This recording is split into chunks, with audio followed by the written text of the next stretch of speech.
the Tampa Bay Rays missed the playoffs last season. But as we look ahead to 2013, they have the one commodity that's going to keep them in contention year in and year out. So as we look ahead to the 2013 season and we look at the Tampa Bay Rays, what do we see? A team with outstanding, young, starting pitching. The one commodity that's going to keep these guys contenders both this year and for many years to come. The Rays rotation is absolutely outstanding.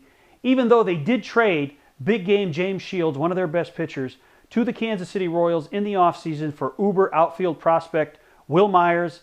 And they hope that Myers could get into that lineup this year and help Evan Longoria out, who missed a big chunk of the season last year. Longoria is a guy who can carry this ball club for months at a time when he's healthy, but he needs help.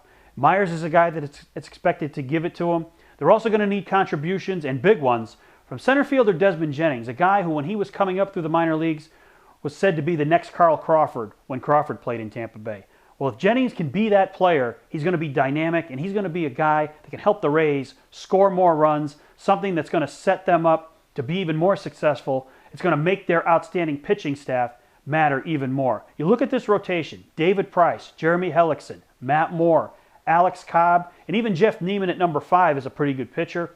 In fact, prospect Chris Archer, he's not even going to crack this rotation out of spring training. He's going to start the season at AAA, but I think you'll see him at some point this year. And even if you don't, if David Price leaves the Rays at the end of the year, or if he's traded at the trade deadline because of the money in the contract down the road, you're going to see Archer up here. And the Rays probably won't miss a beat because they seemingly have an endless pipeline of young arms like this that are major league ready.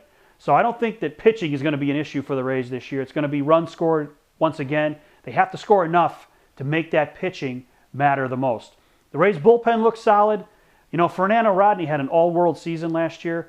I don't expect him to have another one like that this year, but if he's even close to it, he's going to close out games. I think the starting rotation will give the Rays a lot of length, so you won't see their bullpen be too overworked.